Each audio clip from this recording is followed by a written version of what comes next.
buenos días, hermanos, que el Señor les bendiga. Van a abrir sus Biblias, por favor, en Jeremías capítulo 24. Jeremías capítulo 24. Y vamos a continuar con este estudio, analizando algunos aspectos supremamente importantes que el profeta Jeremías va denunciando cada semana, o que nosotros vamos encontrando cada semana en el estudio de este libro. Capítulo número 24 del libro de Jeremías. Nosotros los 2 domingos anteriores hablamos de una denuncia muy fuerte que Dios hizo contra los 3 estamentos del gobierno judío, o de la teocracia judía, ¿cierto? Los reyes, los profetas y los sacerdotes. Hubo denuncias específicas, hubo denuncias directas contra ellos, hubo denuncias muy fuertes que en lugar de hacer que este pueblo o estos estamentos se arrepintieran, lo que iba haciendo era aumentando el odio o el fastidio que ellos tenían contra Jeremías. Y no les estaba llevando al arrepentimiento, no porque no fuera esa la finalidad del mensaje, sino porque el plan perfecto de Dios era que el pueblo de Israel llevara el juicio, o sufriera en carne propia el juicio de Israel.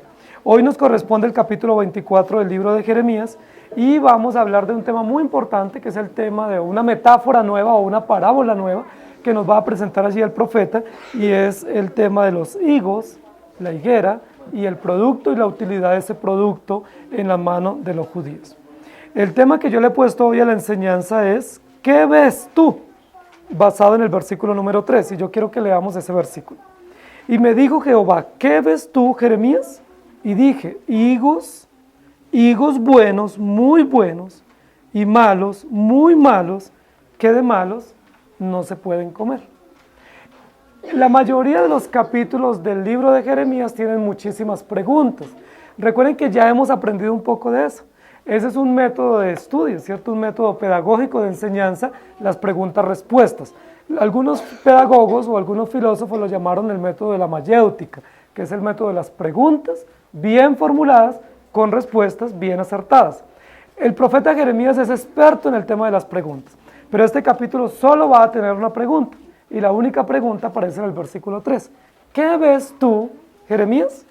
Esa es la pregunta. Yo quiero que ustedes tengan en mente esa pregunta, porque vamos a caminar respondiendo a esa pregunta durante toda la predicación. ¿Qué ves tú, Jeremías? Entonces el título de la prédica hoy es ¿qué ves tú? ¿O tú qué ves? ¿Sí? Y vamos a intentar responder. El pueblo de Israel está pasando situaciones históricas bien interesantes, supremamente complejas. El pueblo de Israel estaba siendo asediado por los babilonios.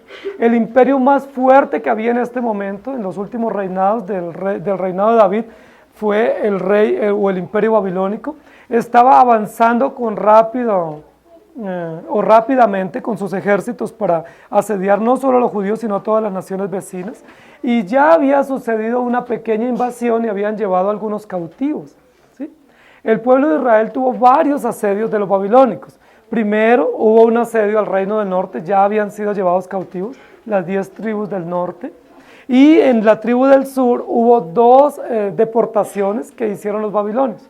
En este momento histórico, según parece, acontece este mensaje o este discurso en medio de las 2 deportaciones que se dieron de parte de los babilonios contra la tribu de Judá o contra el reino de Judá para llevarlos cautivos. La primera deportación aconteció en el año 606 a.C. y en esa primera deportación fueron llevados muchos hombres importantes del pueblo de Israel cautivos a Babilonia. La Biblia dice en el versículo número 1 que en esa primera deportación al mando de Nabucodonosor fueron llevados los hombres más importantes de Judá. ¿Quiénes eran los más importantes? Los hijos de los reyes, ¿cierto? Los artesanos, los administradores de la ciudad, los hombres príncipes de Judá y todos los herederos o herreros y todos los que eran más importantes fueron llevados cautivos. Ahora, eso nos da un punto importante para nosotros comprender. Cuando Nabucodonosor viene a invadir la ciudad, no puede invadirla, pero lleva a muchos cautivos. ¿A quién o en quiénes es que él se fija primero para llevarlos a la cautividad? A los más importantes, a los príncipes, a los jóvenes más inteligentes de la ciudad, a los que eran más prominentes para el desarrollo de Judá, son llevados cautivos. Entre ese grupo primero que fueron llevados cautivos fue un hombre muy importante y muy conocido por nosotros, que también escribió en la Biblia. Ustedes recuerdan, un joven, Daniel, y sus 3 compañeros.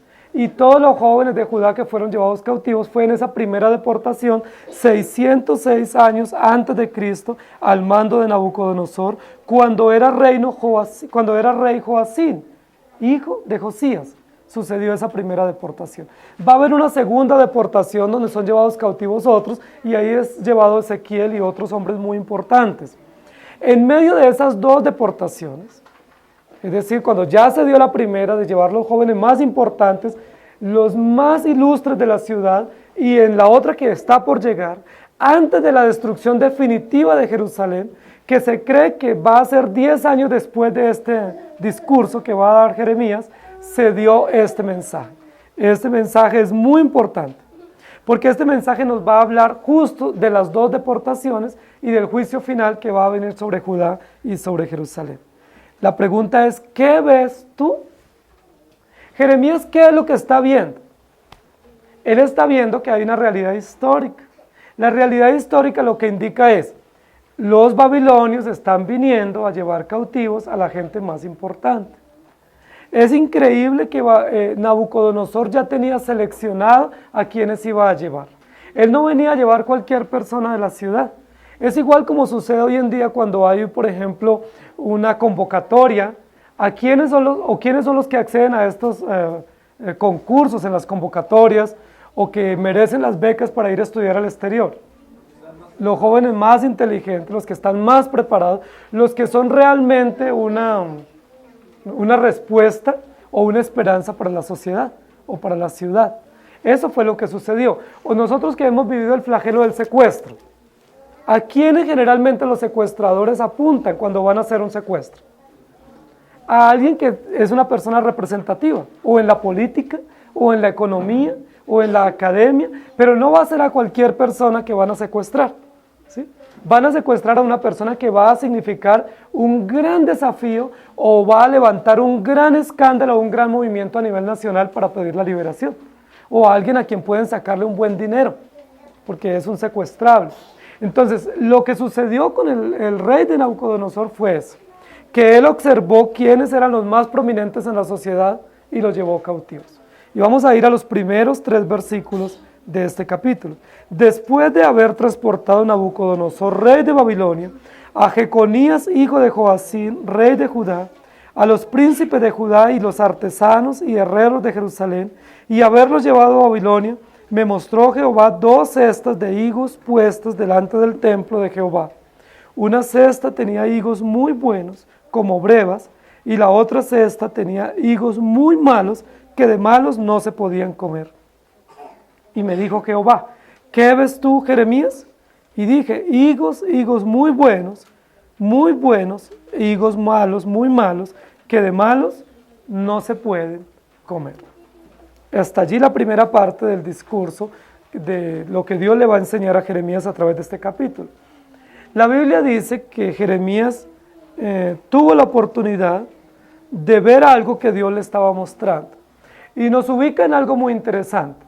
Recordemos que los higos era el primer fruto de la primavera.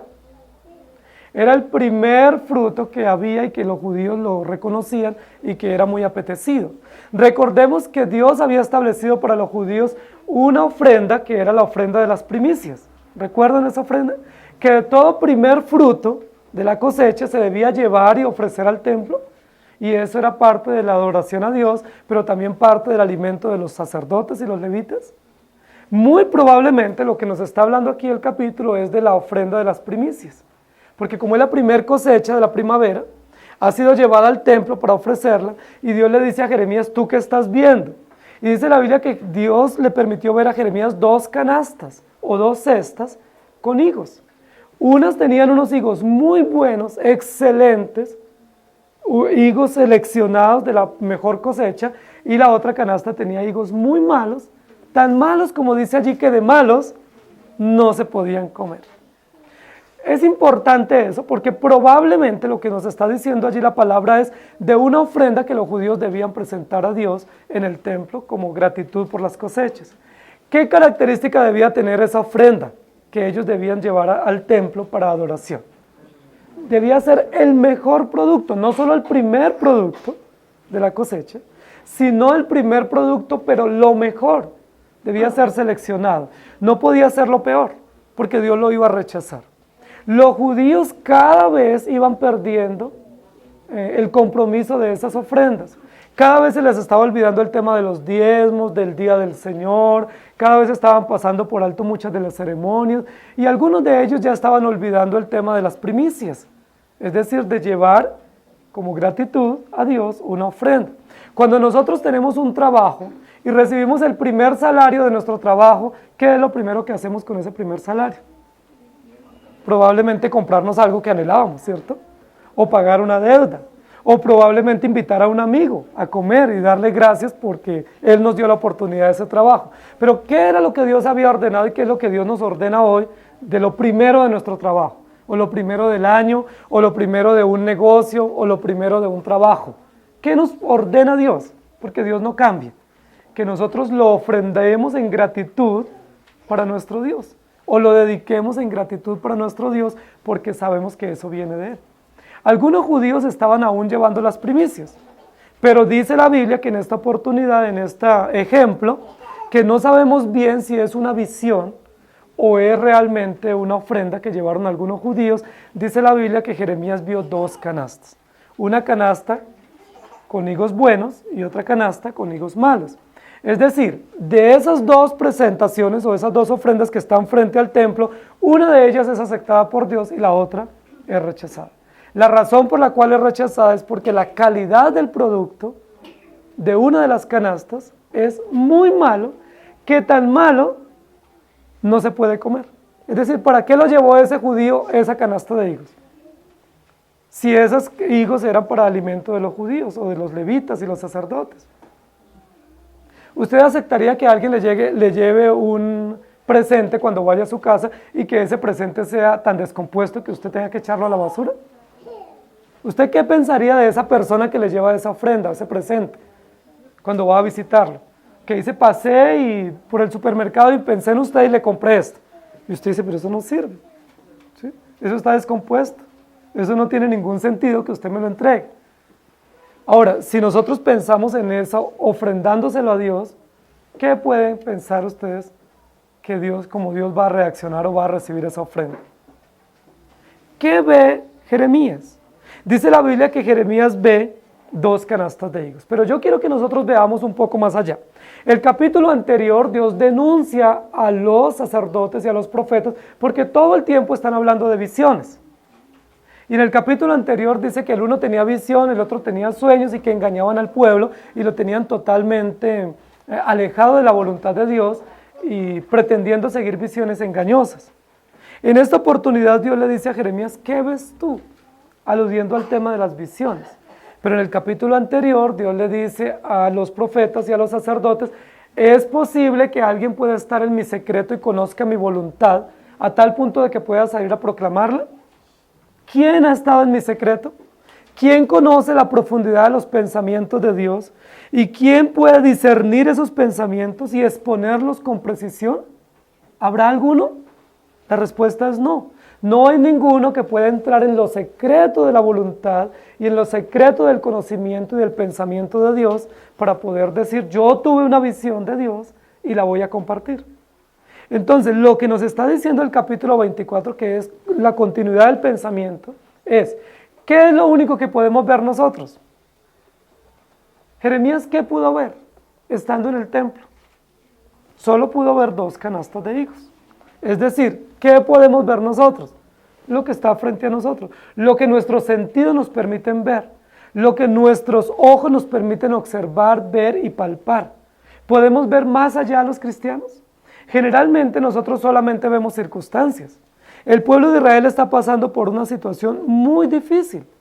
Primero, las 10 tribus del norte ya han sido llevadas cautivas a Babilonia. Segundo, el reino del sur está amenazado, sentenciado para ser llevado también cautivo a Babilonia. Y ya ha habido una primera invasión del rey de Nabucodonosor que se ha llevado a la gente más importante, a los jóvenes que eran los más ilustres y la esperanza para el pueblo judío han sido llevados cautivos a Babilonia. Ahora, ¿qué es lo que está quedando en Babilonia? La gente pobre, la gente que no es industrial, los que no tienen tantos talentos y que no son tan prometedores para la ciudad y para la nación, son los que han quedado. Es decir, como la base del pueblo, la base de la sociedad ha quedado allí. Pero va a venir una segunda deportación donde se van a llevar la gran mayoría del pueblo, también como mano de obra para Babilonia. Entonces, ¿qué es lo que está viendo Jeremías? Solo puede ver las circunstancias. Queridos hermanos, generalmente nosotros frente a esa misma realidad, nosotros solamente vemos las circunstancias. Nosotros solo podemos ver la circunstancia de la pobreza, de la necesidad, de la escasez, de la muerte, del dolor, de la angustia. Eso es lo que nosotros podemos ver. Pero nosotros no podemos ver más allá. Cuando nosotros saludamos muchas veces a una persona en la iglesia, le decimos, ¿cómo está? ¿Cómo nos responde algunos cómo respondemos? Pues estoy mal. ¿Por qué? No, estoy enfermo. ¿Qué es lo que estamos viendo? Una circunstancia, ¿sí? O me quedé sin trabajo, ¿sí? O se me murió un ser querido. ¿Qué es lo que nosotros vemos? Las circunstancias. Nosotros no logramos ver el propósito de las circunstancias, nosotros no logramos ver la voluntad de Dios detrás de las circunstancias, no logramos ver el pensamiento de Dios detrás de las circunstancias, nosotros simple y llanamente vemos circunstancias, pobreza, hambre, necesidad, dolor, angustia, muerte, como dice Pablo, espada, cárcel, pero no logramos ver más allá de las circunstancias. Por eso generalmente los creyentes, frente al actuar de Dios, nos desanimamos, porque vemos las circunstancias y muchas circunstancias son aplastantes. Muchos de nosotros vivimos circunstancias muy agobiantes en el tema de la salud, en la economía, en el orden público, y las circunstancias que nosotros vivimos a veces son tan agobiantes que nosotros solo vemos eso, circunstancias. Las circunstancias que vivimos a veces son tan desafiantes que nosotros solo vemos eso, pero no podemos ver la gloria de Dios en medio de las circunstancias, o el plan de Dios en medio de las circunstancias, o el propósito perfecto de Dios a través de las circunstancias. Por eso muchas veces cuando estamos en circunstancias adversas, y algún hermano muy querido nos cita Romanos 8:28, a los que aman a Dios todas las cosas les ayudan a bien, muchas veces nosotros no logramos ver el bien de Dios en medio de las circunstancias. Porque nosotros decimos, ¿cómo puede la muerte de un ser que yo amo contribuir para bien? ¿O cómo puede la crisis económica tan terrible que estoy viviendo ser buena? ¿O cómo puede ser que yo tenga un hijo con una malformación o con una enfermedad genética y tenga que cuidarlo toda la vida en esa condición, que yo vea eso?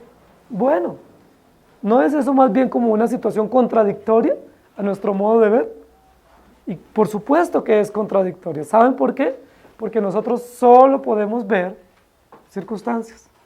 Nosotros no logramos ver más allá. No logramos ver nuestro propio corazón pecaminoso que necesita ser limpiado. No logramos ver el plan a largo plazo, como Dios lo ha diseñado, sino que nosotros vemos el momento, y muchas veces el momento es doloroso y no nos gusta, y a veces pensamos que no nos conviene. Entonces llegamos a pensar que cuando la Biblia dice que todas las cosas son para bien, que realmente no es cierto. Que muchas cosas no nos son para bien, sino que nos son para mal. Que muchas circunstancias que vivimos producen vergüenza en nosotros, producen dolor, producen frustración, y que eso no puede ser para bien. Jeremías, ¿tú qué ves? Y él dice, yo veo dos canastas, higos buenos e higos malos, unos buenos, excelentes, seleccionados, y otros tan malos que no se pueden comer. ¿Qué ve usted cuando ve su propia vida, querido hermano? Cuando ve su vida como familia, como pareja, cuando se ve frente al espejo, ¿usted qué ve? Es muy probable que usted vea un hombre cansado, agobiado, desanimado, afligido, con serios desafíos y con profundos inconvenientes para continuar. Es probable que usted vea su relación de pareja de igual manera, muy desdibujada, con tantas luchas, con tantos sinsabores, que usted dice, definitivamente aquí me tocó resignarme a vivir así, porque no hay esperanza. Es probable que cuando usted vea a sus hijos, los vea así. Dice, pues, por lo menos ahí les estoy dando comida y que crezcan y salgan adelante, pero no veo ningún futuro en medio de mis hijos, porque no los veo con buenos ojos. Es muy probable que cuando veamos nuestra vida, solo veamos que hay fatiga y cansancio. Y veamos realidades que, por supuesto, son reales, pero que no hablan del propósito perfecto de Dios en nuestra vida. Que son simplemente las circunstancias que están a nuestro alcance y que podemos observar. ¿Qué ves tú? Y el texto del versículo 3 está precedido por el momento histórico que está viviendo Israel, donde todos los jóvenes han sido llevados. Los mejores jóvenes están en Babilonia. ¿Qué pretende Nabucodonosor con esos excelentes jóvenes que son brillantes en las universidades, en los colegios, llevárselos para el exterior? ¿Por qué los lleva? Y nosotros vivimos hoy en día situaciones similares.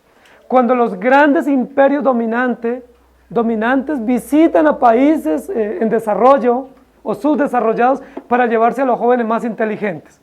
¿Y para dónde se los llevan? Para la NASA, para las grandes empresas en el exterior, para las grandes multinacionales, y la nación queda condenada a tener jóvenes menos capacitados y menos valiosos para desarrollar el país. Eso ha sucedido siempre, Nabucodonosor lo hizo. En su ambición de desarrollar su imperio, él llevó a los jóvenes más prominentes de los judíos para que fueran útiles entre los babilonios. ¿Qué ves tú, Jeremías? ¿O qué ves tú, hermano? ¿Qué circunstancia ves que te aflige, que te desanima, que te entristece? Probablemente usted puede ver la canasta de higos podridos. Es muy probable que en lugar de ver la canasta buena, usted vea la canasta mala, porque los buenos han sido llevados. Es probable que las circunstancias que usted vea sean tan malas, tan adversas, tan repugnantes, que usted ni siquiera las puede pasar o las pudiera tener. Eso es lo que está diciendo Jeremías. Vamos a ir a al segundo momento en el cual el texto nos va a hablar, y es los versículos 4 al 7. Y vino a mí palabra de Jehová diciendo: así ha dicho Jehová Dios de Israel, como estos higos buenos, así miraré a los transportados de Judá, a los cuales eché de este lugar, la tierra de los caldeos, para bien. Porque pondré mis ojos sobre ellos para bien, y los volveré a esta tierra, y los edificaré y no los destruiré, los plantaré y no los arrancaré. Y les daré corazón para que me conozcan, que yo soy Jehová, y me serán por pueblo, y yo les seré a ellos por Dios, porque se volverán a mí de todo su corazón. Comienza Dios a descifrar esto que acaba de ver Jeremías al lado del templo. Primero va Dios a hablar de los higos buenos que Jeremías vio, la canasta de higos buenos que Jeremías vio. Miren lo interesante, queridos hermanos. Los judíos que vivían en Jerusalén y que estaban aún en Judá, ellos, al pensar de esta manera sobre estos higos, ellos decían: los buenos son los que estamos acá y los malos los que se llevaron. Porque eran tan malos y tan soberbios y tan altivos que Dios hizo que se los llevaran cautivos. Porque si hubiesen sido buenos, no los hubieran secuestrado, o no los hubieran llevado cautivos, o no los hubieran exiliado así abruptamente de su propia tierra, de su propia nación. Los malos son los que fueron deportados a Babilonia, y los buenos somos nosotros, los que quedamos. Algo así era lo que pensaban los judíos. Es decir, a los buenos les pasan cosas buenas y a los malos les va mal. Muchas veces nosotros tenemos esa misma filosofía. Nosotros decimos: si un hermano se quedó sin trabajo, ¿qué es lo primero que pensamos? Pues tiene que ser muy mal trabajador para que se quede sin trabajo. O debe ser que es que no está diezmando. O algún pecado oculto, alguito por ahí tiene que todavía no nos lo ha contado. Y por eso le está yendo tan mal. ¿Sí? O si una madre pierde un hijo, ¿qué decimos? Pues mala madre debió ser que Dios no se lo dejó nacer. O cosas por el estilo. Nosotros tenemos esa tendencia muy equivocada a pensar que cuando hay una circunstancia adversa es porque Dios está contra nosotros. Y no podemos pensar que Dios está a favor de los creyentes. Las circunstancias adversas nos sirven a nosotros como indicador para decir si esa persona está o no con el favor de Dios. Y nos ha pasado a todos nosotros, ¿o no? Todos nosotros juzgamos así. por las circunstancias. Cuando una persona está mal, decimos, esa persona es que es un mal creyente, es que no es fiel. Si tiene problemas en el hogar, ¿qué decimos? Pues es que debe ser muy mal esposo, porque mire cómo le está yendo de mal, ese hogar se le está acabando porque es que no está cumpliendo lo correcto. Pero nosotros siempre somos buenos para hacer eso. Y otros lo hacen con nosotros también, ¿cierto? Frente a las adversidades. Pero no podemos pensar que muchas de las circunstancias que para nosotros son incomprensibles son parte de la provisión de Dios para cumplir su fiel propósito. Generalmente no logramos pensar así, porque nosotros solo vemos circunstancias y juzgamos circunstancias. Pero Dios nos va a ayudar a tener una cosmovisión correcta frente a este tema de las circunstancias. Los judíos decían, todos los jóvenes que fueron llevados a Babilonia es porque Dios no los aprueba. Y como Dios no los aprueba, y como ellos son malos, y como ellos posiblemente tenían pretensiones equivocadas, Dios se los llevó a través de Nabucodonosor, y ahora sí quedamos, pues buenos. ¿Qué es lo que Dios les va a decir en el versículo 4 al 7? Los higos buenos que tuviste no son los que quedaron. Los higos buenos no son los que están aquí en este momento pensando que no les ha pasado nada, porque es que son buenos. Los higos buenos son los que fueron llevados cautivos. Y eso genera una contradicción en la mente de los judíos que estaban allí en Jerusalén. Genera toda una contradicción porque no era como ellos interpretaban la circunstancia. El versículo 4 y 5 dice, así ha dicho Jehová Dios de Israel, como a estos higos miraré a los transportados de Judá, a los cuales eché de este lugar de la tierra. Mire, algo muy importante, queridos hermanos. ¿Quién fue el que llevó cautivos o quién fue el que sacó a los judíos de Judá para llevarlos a Babilonia? Fue Nabucodonosor, ¿cierto? La cabeza visible fue Nabucodonosor. Pero ¿quién fue el que determinó eso? Dios. ¿Qué dice el versículo 5? A estos los eché de este lugar. ¿Quién fue el que permitió esa circunstancia? ¿Quién fue el que proveyó la circunstancia del imperio babilónico para sacar a estos judíos nobles para la tierra de los caldeos? ¿Quién fue? Dios. Pero miren que al igual como dice la Biblia con relación a José, que dice que Dios permitió que fuera vendido por sus hermanos y llevado a Egipto para bien, no para mal, igual va a decir de estos jóvenes inteligentes que fueron llevados cautivos por Nabucodonosor. Dice, yo los eché de esta tierra y los eché a tierra de los caldeos para bien. ¿Qué ve Dios? Mientras tú y yo vemos circunstancias, ¿qué ve Dios? Dios ve el propósito final. Dios tiene toda la agenda al descubierto del plan que tiene con nosotros. Dios ve el corazón. Dios ve el producto terminado. ¿Para qué llevó a estos jóvenes cautivos a Babilonia? ¿Para hacerlos sufrir? ¿Para acabarlos? ¿Para exterminarlos? ¿Qué dice allí? Los envió para bien. Mire, queridos hermanos, esto es maravilloso. Porque esa circunstancia adversa, muchos de estos jóvenes fueron arrancados de sus familias. Muchos de estos eran jovencitos, se cree que de unos 15, 16, 18 años. Eran tan solo unos adolescentes. Fueron llevados así abruptamente por los soldados babilónicos para llevarlos al cautiverio y los separaron de toda comunicación con los judíos. Y uno diría, ¿cómo estarán sufriendo allá? Y qué terrible es eso. ¿Por qué así? Y Dios dice, para bien. Esto lo estoy haciendo para bien. Y luego continúa en el versículo 6. Porque pondré mis ojos sobre ellos para bien. Si pueden, subrayen las dos oportunidades que en el versículo 5 y versículo 6 aparece esta expresión, para bien. Y los volveré a esta tierra y los edificaré y no los destruiré, los plantaré y no los arrancaré.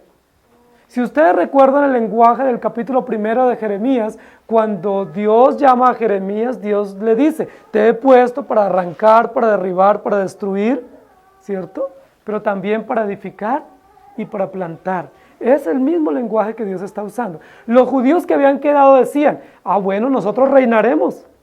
Los que se fueron, por allá morirán, sufrirán, los torturarán y nunca más regresarán. Pero nosotros quedamos acá reinando. Saben, queridos hermanos, esta historia se parece al lenguaje del hijo pródigo y el hermano mayor. ¿Recuerdan cuando el hijo pródigo se fue, qué pensaba el hermano mayor que quedó en casa? Que él era el bueno y que el hijo pródigo era el malo. Que el que se había ido iba a sufrir todas las consecuencias y nunca iba a disfrutar de las bondades del hogar y de las bondades del padre, y que él sí tenía todos los privilegios porque él se había portado muy bien.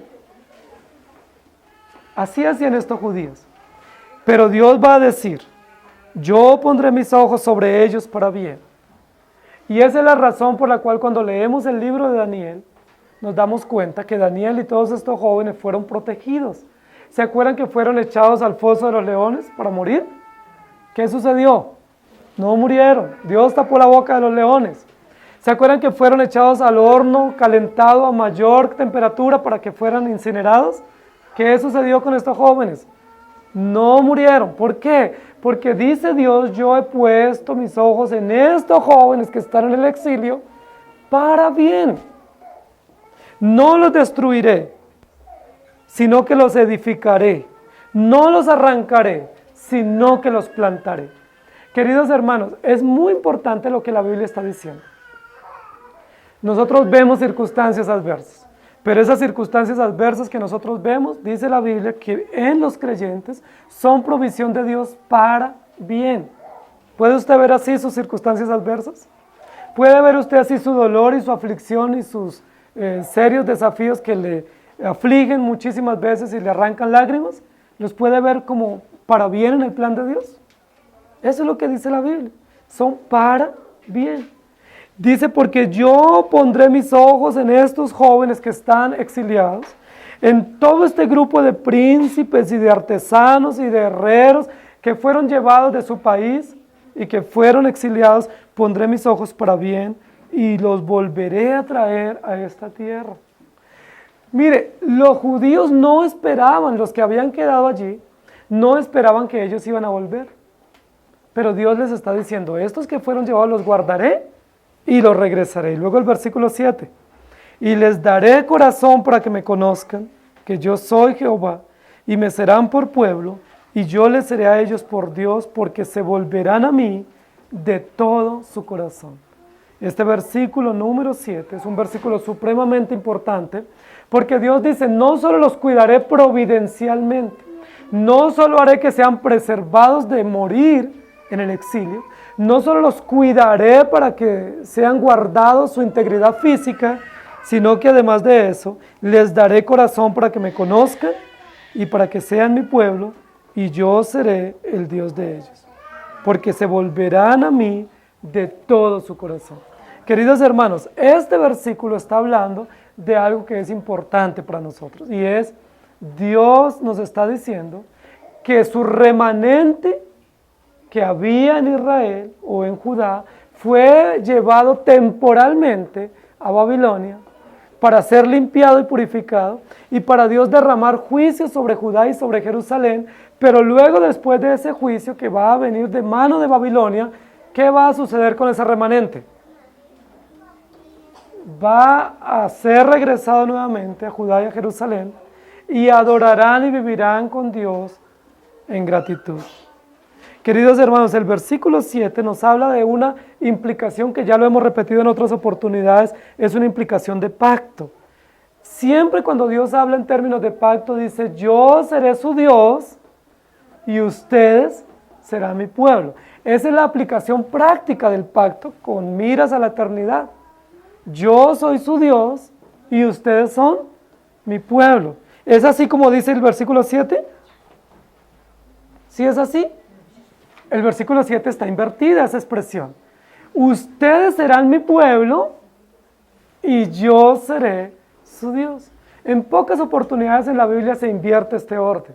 Pero aquí al invertirse ese orden, lo que Dios está poniendo de relieve es que ese pueblo que ha sido llevado cautivo y que está bajo el sufrimiento de la mano implacable de Nabucodonosor va a ser guardado, va a ser preservado porque Dios es el Dios de ellos y los está guardando aún en el exilio. Queridos hermanos, muchos de nosotros tenemos que afrontar desafíos y muchos de los desafíos es enfrentar nuevos trabajos, enfrentar lugares de vivienda nuevos o esperar que nuestros hijos rápidamente van saliendo de la casa. Algunos salen y van a vivir cerca, otros salen y van a vivir lejos, posiblemente algunos al exterior, a estudiar, a vivir, a trabajar. ¿Cuál es el desafío para nosotros como padres y como creyentes? Saber que si Dios ha puesto sus ojos en nosotros, va a cuidar de nosotros y será nuestro Dios y nosotros seremos su pueblo y nuestros hijos serán guardados, preservados donde Dios quiera llevarlos. Y en medio de todas las adversidades o todas las dificultades que ellos puedan enfrentar, Dios los guardará porque dice, yo he puesto mis ojos sobre ellos. Eso es maravilloso. Nabucodonosor también puso los ojos en estos jóvenes, pero ¿para qué puso los ojos Nabucodonosor en este remanente? Para sacar provecho. Porque ¿cómo no se iba él a beneficiar si tenía la gente más inteligente viviendo en su país? Los judíos más correctos.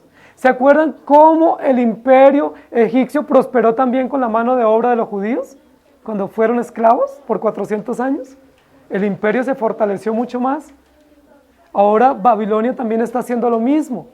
Los hijos de los creyentes son apetecidos porque es mano de obra calificada. Hombres íntegros. Muchas veces a nosotros como pastores nos dicen, mire, recomienden una persona honesta para este trabajo. ¿Y a quién podemos recomendar?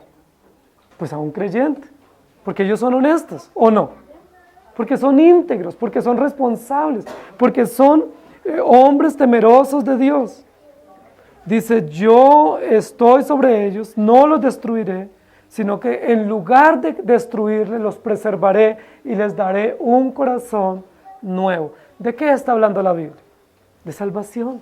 Está hablando de regeneración. Está hablando de restitución, de reconciliación.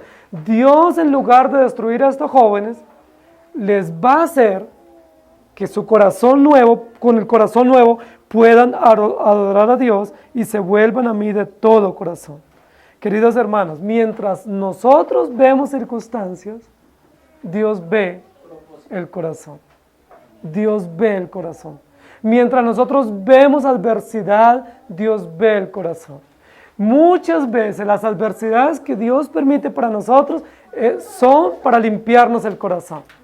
Nosotros no vemos nuestro corazón sucio. Nosotros pensamos que somos buenos, así como el hermano mayor del hijo pródigo.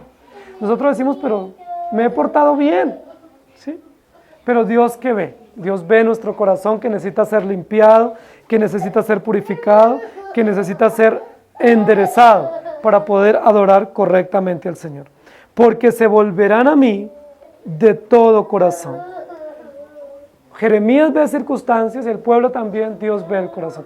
¿Qué plan tiene Dios con estos jóvenes que han sido llevados en la primera deportación? Llevarlos allá para que valoren su tierra, llevarlos allá para que comprendan el tema del pacto, llevarlos allá para que ellos puedan, por la gracia de Dios, ser limpiados y purificados de su maldad y enseñarles todo el sistema babilónico, de las leyes, la cultura, el poder, y luego regresarlos, ser instrumentos en las manos de Dios para regresarlos, que puedan reconstruir la ciudad y el templo. Ustedes recuerdan que en ese grupo estaba Daniel. Daniel parece ser que fue llevado muy joven a Babilonia. Pero como Daniel era uno de esos jóvenes más inteligentes que había entre los judíos, cuando fue llevado a Babilonia, ¿dónde fue puesto? ¿En qué cargo lo pusieron? En un cargo de autoridad en Babilonia.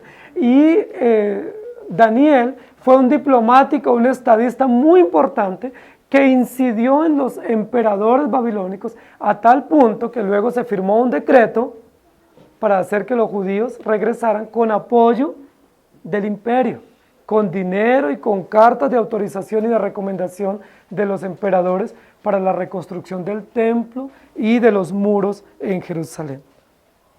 Queridos hermanos, nosotros vemos circunstancias, Dios ve el corazón. ¿Qué plan tiene Dios contigo? ¿Tú lo puedes ver? No, pero Dios lo sabe y Dios lo ve. Y como Dios sabe qué plan tiene con cada uno de nosotros, qué es lo que Él ha determinado con nuestra vida, con nuestras familias, entonces va a obrar de acuerdo a ese plan.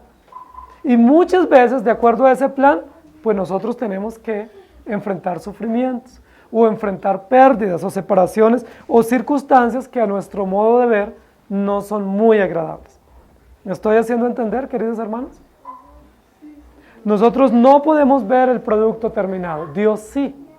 Y como Dios tiene todo en su vista, en su mira, en su corazón, el producto terminado, obra de acuerdo a Él para llevarnos a su fiel propósito. El plan de Dios es traer juicio sobre Judá y sobre Jerusalén, destruir el templo, pero preservar el remanente. ¿Cómo va a preservar Dios el remanente si están viviendo en Judá y en Jerusalén?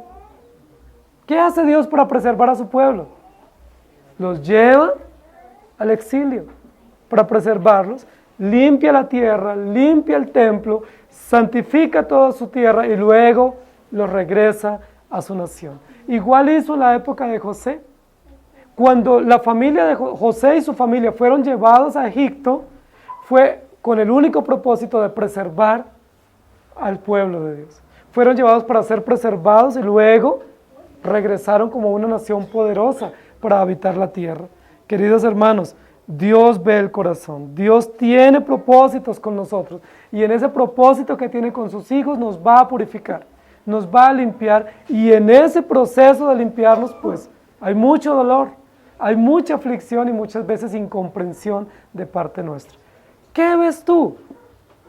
Tú ves circunstancias, Dios ve el corazón. Y vamos a ir a ver los otros textos del pasaje, versículos 8 en adelante.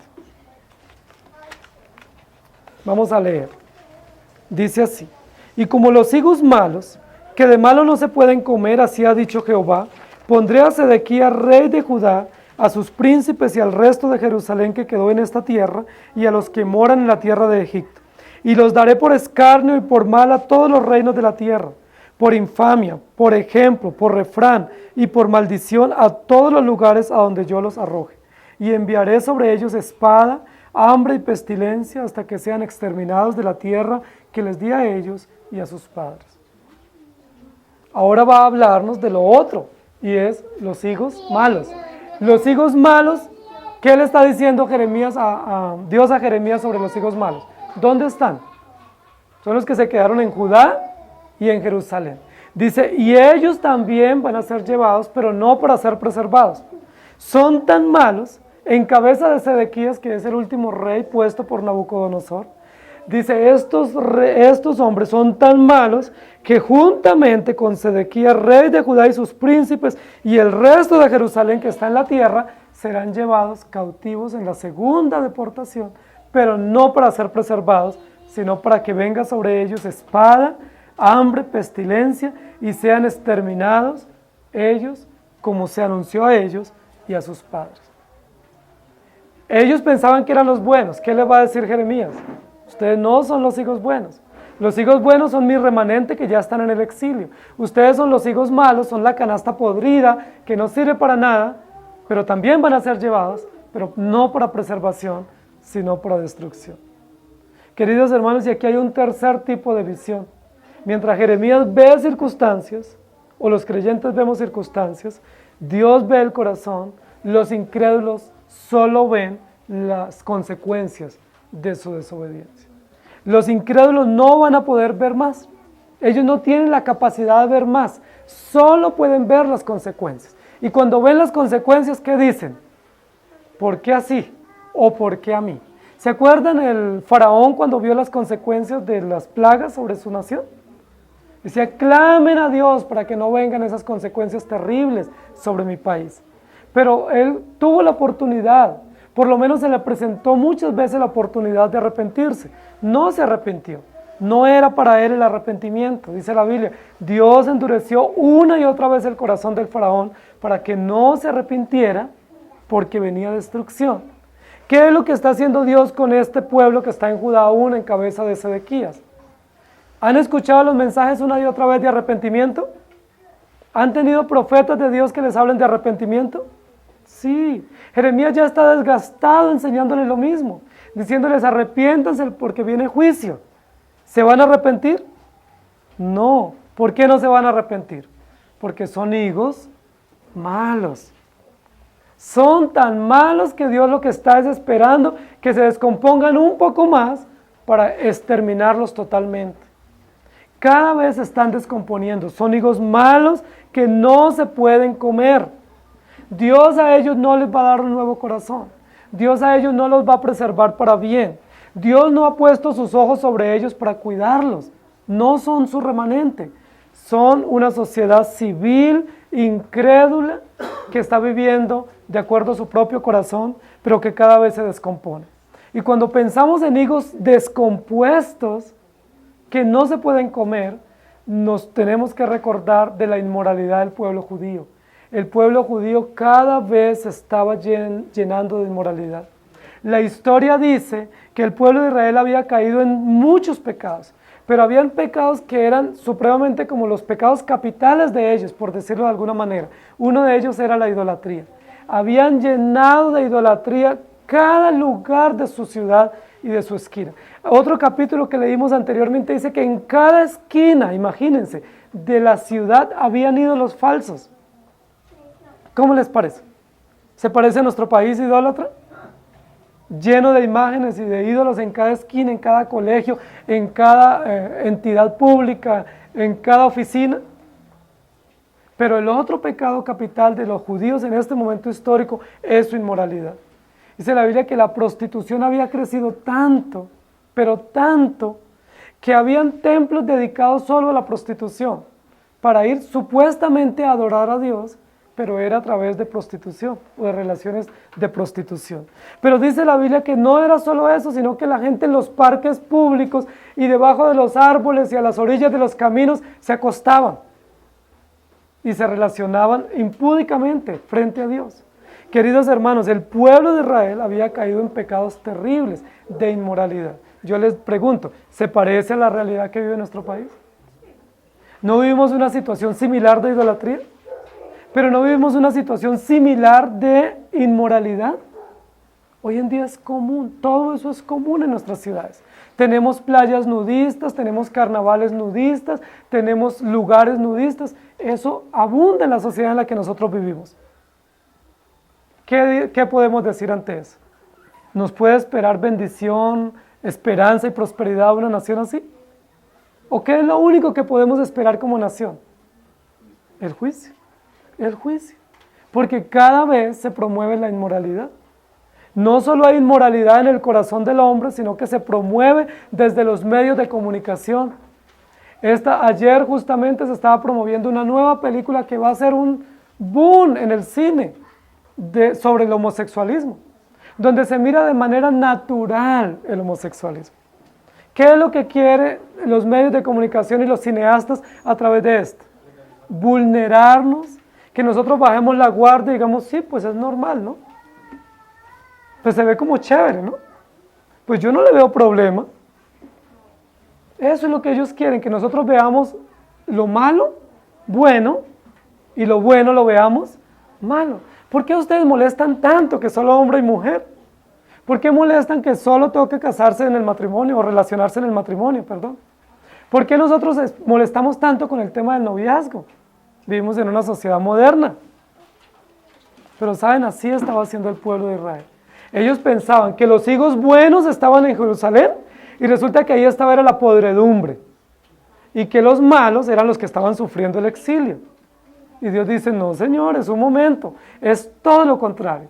Los buenos son los que están padeciendo a causa de toda la corrupción de ustedes y yo los saqué para preservarlos. Y los malos son ustedes, que son una sociedad corrompida e inmoral y se presentan en el templo como si fueran buenos. Es muy importante ese dato que aparece al principio del capítulo, donde vio Jeremías los higos. ¿Los vio así en un paseo que hizo por la zona de las higueras o de los cultivos? ¿Dónde vio Jeremías los higos? ¿En la plaza pública o en el supermercado? ¿Dónde vio esas 2 canastas de higos? En el templo. En el templo. Y eso reviste un interés especial para que nosotros meditemos. Si esos 2 canastas de higos estaban en el templo, ¿qué significa? Que estos judíos tan corrompidos, tan inmorales, que eran podridos, repugnantes, ¿dónde se estaban presentando para adorar a Dios? En el templo. Y se presentaban como si fueran buenos. Y se ponían junto a la canasta de higos buenos para adorar a Dios y decir, acá estamos. Dios conoce nuestro corazón y conoce nuestra buena intención. Muchas personas hoy piensan eso. Yo me puedo presentar de cualquier manera, pero Dios ve el corazón. Y por supuesto que eso es verdad. Dios ve el corazón. Pero Dios ve el corazón del incrédulo para rechazarlo y lo ve como abominable. El tema hoy en día de los avances en asuntos inmorales en nuestras constituciones a nivel del mundo se fundamenta en los religiosos en esa premisa: Dios es amor. Si ustedes hablan con personas que aceptan el tema de la homosexualidad o el tema del aborto, de la eutanasia, dicen, no, es que Dios ve el corazón. Dios es amor. ¿Eso es cierto, hermanos? ¿Dios es amor? Claro que sí. Ese es un atributo de nuestro Dios. Pero a la vez como Dios es amor, es Dios justo, es implacable. Y el amor no opaca los designios de Dios. El amor no altera los principios morales que Dios estableció desde el principio. Y Dios desde el principio dijo, hombre y mujer los creó y les determinó que se relacionen y que tengan hijos. También dice la Biblia que esa relación de pareja debe ser guardada o debemos guardarnos hasta el momento del matrimonio. Aquí en Bogotá tenemos un concejal que está siendo perseguido por la sociedad civil y por muchos liberales en su pensamiento, porque él habla o está haciendo desafíos sobre el tema de la virginidad, sobre no al aborto, condenando estos videos eróticos que están de moda en estos días, y todo el mundo lo está persiguiendo. Tuvo que salir del país por amenazas. ¿Por qué? Porque él está tratando de rescatar principios que no son de él, ni son parte de su plataforma política, sino que son principios escriturales. Los principios escriturales es que nosotros debemos mantenernos fieles a ellos hasta que Dios nos llame a su presencia en el caso del matrimonio, que los jóvenes deben guardarse en puros hasta que el Señor les provea a su pareja. ¿Son esos los principios bíblicos?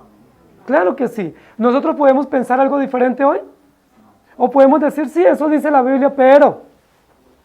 ¿O depende de? ¿Se nos permite alterar eso? No. Y si lo alteramos es porque no nos ha amanecido y porque nosotros nos estamos pudriendo tanto como esa canasta de higos que no sirve para nada. Muchos de los sistemas religiosos que nosotros tenemos hoy, queridos hermanos, está supremamente corrompido. Gran parte del sistema religioso que tenemos en nuestro país, de los movimientos que se llaman cristianos, protestantes, evangélicos, están corrompidos. Muchos de ellos haciendo alianzas políticas, haciendo alianzas inmorales, teniendo cantidad de prácticas contrarias a la Escritura. Y Dios dice, les daré o los pondré por escarnio a todos los países o a todos los reinos de la tierra y los destruiré porque enviaré mi espada para que sufran, porque no los apruebo. ¿Qué lograrán ver ellos? Las consecuencias de sus actos. No podrán ver ni siquiera las circunstancias previas, advirtiéndoles, porque ellos no están capacitados para eso. El pueblo de Israel estaba dividido en dos realidades. Una realidad de higos preservados por Dios como un remanente, como una selección de hombres y mujeres y familias preservados para su gloria, pero la gran mayoría del pueblo de Israel era una sociedad corrompida, inmoral, que no tenía nada que ver con la adoración al Dios verdadero. ¿Cómo se atreven estos a presentarse en el templo para adorar a Dios? ¿Cómo nosotros podemos pretender, queridos hermanos, que en aras del amor y de la inclusión solidaria y compasiva de los grupos minoritarios, decir que los homosexuales pueden presentarse para servir a Dios, para adorar a Dios y llamarse creyentes si practican o mantienen sus prácticas? ¿Es posible? Claro que para ellos es el evangelio, hay que predicarles, pero si no se arrepienten y si Dios no tiene misericordia de ellos y les da un nuevo corazón, y si Dios no tiene misericordia de ellos y hace que se vuelvan a Dios con todo su corazón, pues ellos no podrán ser preservados, ni podrán ser guardados, sino que serán arrancados y destruidos de la presencia de Dios. ¿Es eso lo que la Biblia dice? Queridos hermanos, ¿qué ven ustedes? es muy probable que nosotros estemos viendo ahora una sociedad mejor, una sociedad que está avanzando a pasos agigantados hacia la modernidad. Es probable que usted vea nuestro país desarrollándose, está entrando en una economía mejor, ¿sí? Los augurios de algunos estadistas es que estamos avanzando en términos académicos y en términos económicos. ¿Eso es avance? Que mientras avanzamos económicamente a nivel moral, nos sucumbimos. Que mientras avanzamos a nivel de políticas, de Estado y de mejoramiento de vías y de modernidad de la ciudad, nuestra condición moral y de integridad vaya cada vez de mal en peor. ¿Podemos llamar a eso modernidad? Muchos de nosotros añoramos visitar países o ir a vivir a países que se llaman desarrollados o que se llaman países ricos. ¿Saben? La mayoría de la corrupción que nosotros tenemos institucionalizada viene de esos países que se llaman ricos o que se llaman países desarrollados. ¿Por qué los han llamado países desarrollados? Porque han avanzado rápidamente en aprobar lo que la Biblia denuncia como negativo. ¿Por qué nos llaman a nosotros países conservadores? Porque todavía hay mucha resistencia a muchos temas, y gracias a Dios por esa resistencia. Gracias a Dios por algunos políticos o líderes o abogados que están en el poder o que están, aunque sin tener el temor de Dios, tienen principios, ¿sí? Y procuran preservar el orden de la nación y el orden moral de la familia. Gracias a Dios por ellos, debemos orar por ellos. Gracias a Dios por algunos líderes que se están promoviendo para ocupar cargos públicos que tienen principios morales. Nosotros, cuando se nos presenten las propuestas de estos candidatos, no miremos su cara, ni miremos las cosas llamativas. Procuremos mirar su condición moral y sus propuestas morales para saber si merecen nuestro apoyo o no, porque en últimas estamos apoyando muchas veces a hombres que van a perpetuar la corrupción y que van a traer mayor sufrimiento a la iglesia. ¿Qué ves tú, Jeremías? Jeremías no puede ver más allá de las circunstancias, pero ¿qué ve Dios? Dios ve el propósito, ve el plan, ve el corazón, cambia el corazón. ¿Y qué pueden ver los incrédulos? Los incrédulos solo ven las consecuencias, y cuando ven las consecuencias se quejan, pero ya no tienen alternativa. Quiero que leamos algunos textos para que reforcemos estas ideas que nosotros hemos hablado. Jeremías 31:31 dice: He aquí que vienen días, dice Jehová, en los cuales haré nuevo pacto con la casa de Israel y con la casa de Judá. Y en Ezequiel 36:26 dice: Os daré corazón nuevo y pondré espíritu dentro de vosotros y quitaré de vuestra carne el corazón de piedra y os daré un corazón de carne. Y en Efesios 2:8, que es un texto que conocemos todos bien, dice: Porque por gracia sois salvos por medio de la fe, y esto no de vosotros, pues es don de Dios. Y el Salmo 19:14: Sean gratos los dichos de mi boca y la meditación de mi corazón delante de ti, oh Jehová, roca mía y redentor mío. Y un texto que debe ser como una petición para nosotros, Salmo 51:10: Crea en mí, oh Dios, un corazón limpio y renueva un espíritu recto dentro de mí. Yo quisiera desafiarles, queridos hermanos, para que hagamos esta oración a diario del Salmo 51, porque casi siempre las oraciones diarias que hacemos es: Señor, dame trabajo, dame dinero, dame salud y que yo pueda viajar y me vaya bien. Pero ¿quién de ustedes ora como el salmista David en el Salmo 51? Crea en mí, oh Dios, un corazón limpio y renueva un espíritu recto dentro de mí. Y el Salmo 19: Que sean gratos los dichos de mi boca hoy y la meditación de mi corazón delante de ti. Y que, como el Salmo 119:11 dice: En mi corazón he guardado tus dichos para no pecar contra ti. Y otro texto que nos puede servir como motivo de oración, Salmo 139:23: Examíname, oh Dios, y conoce mi corazón, pruébame y conoce mis pensamientos. No hagamos la oración del fariseo: Señor, yo soy bueno, me he portado muy bien y te doy gracias. Esta semana me ha ido muy bien, gracias a Dios. ¿Qué haría yo sin mí? Soy un buen creyente, excelente cristiano. Oremos la oración de David: Examíname, oh Dios, pruébame. Señor, ponme en la balanza tuya y pruébame y da tú el veredicto. Examíname tú a ver si paso la prueba o no, porque yo sé que la pierdo. Y si la paso es solo por tu misericordia, solo por tu gracia, solo por Cristo Jesús. Queridos hermanos, Juan capítulo 3, versículo 3 dice, de cierto os digo, que el que no naciere de nuevo, no puede ver el reino de Dios. Nosotros estamos ante esa realidad. Si Dios en su infinita bondad no obra en nuestros corazones, no hay esperanza para nosotros. Y yo les invito para que con eso en mente nosotros recordemos últimos textos y terminamos. 1 Corintios 15:10. Pero por la gracia de Dios soy lo que soy, y su gracia no ha sido en vano para conmigo. Antes he trabajado más que todos ellos, pero no yo, sino la gracia de Dios conmigo. ¿Por qué ustedes y yo podemos estar aquí? ¿Por qué ustedes y yo podemos permanecer en pie frente a las adversidades, frente a todas las angustias y todo lo aplastante de la realidad que muchas veces enfrentamos? Por la gracia de Dios. ¿Se cree usted higo bueno? Probablemente usted es un higo podrido, igual que yo. Pero ¿saben cuál es la diferencia? El Señor. La diferencia en la vida nuestra la opera nuestro Dios. Porque es posible que para el mundo seamos totalmente inservibles e inútiles. Es probable que nosotros también tengamos la conciencia ya por la doctrina que hemos conocido, que somos pecadores, incapaces, inútiles. Pero ¿saben por qué podemos ser útiles? Por la infinita gracia de Dios. Cuando vean las circunstancias, no vean simplemente circunstancias.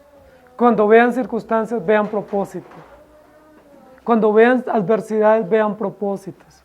Cuando vean situaciones adversas, vean finalidades buenas y propósitos buenos. Porque eso es lo que dice la Biblia.